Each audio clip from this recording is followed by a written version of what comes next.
Castlevania came out in the beginning of 1999 and was the first game in the series to make the jump to 3D.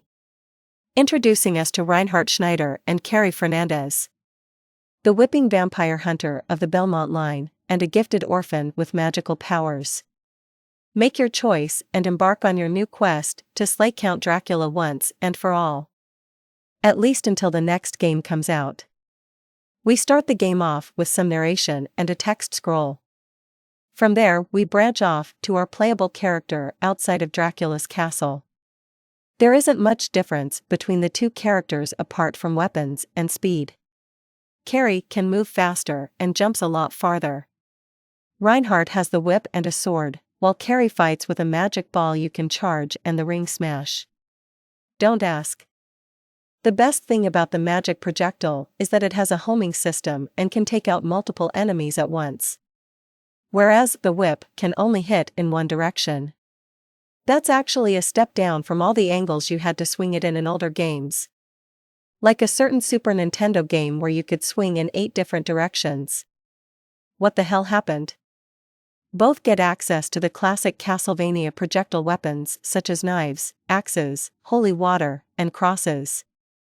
Axe is the best out of all of them I find.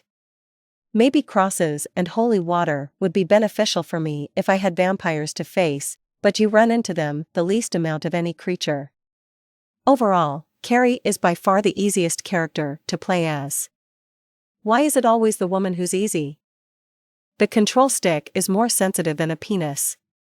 Whenever you have to carefully walk across something, it feels like it's going to slip and mess you up. Which becomes a problem when your hands get sweaty. One false move and you're as good as dead. Then there's the camera. Oh my lord, the camera. It'll make you nauseous. The camera spins around and around at places you don't want it to go, making it harder to jump across platforms and see where your enemies are. Even when you press R to place the camera behind you, it doesn't do much good. There are 3 camera modes in the game: normal, action, and battle mode. But I don't see much difference between them. They're all annoying and tend to move to the closest enemy on screen even if you're just trying to run by. I think I'm going to be sick. Castlevania gives you a targeting and auto-lock feature to help with fighting enemies, but as far as I can tell there's no way to switch between enemies manually. I tried every button, and nothing. It's a pain in the ass when you want to go after one guy and your projectile attacks somebody else. The game takes a lot of cues from Resident Evil.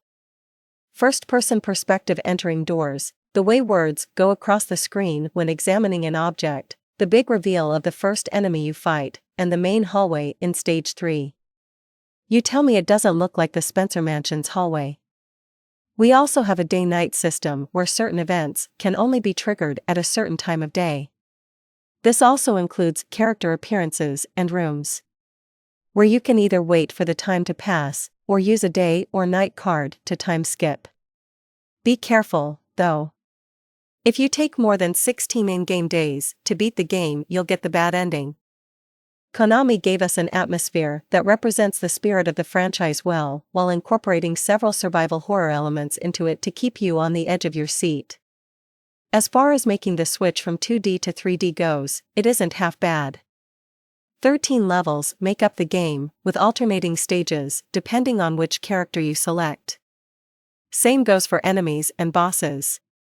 They're all interconnected, so there's no official beginning or end to the levels, though you can't go back.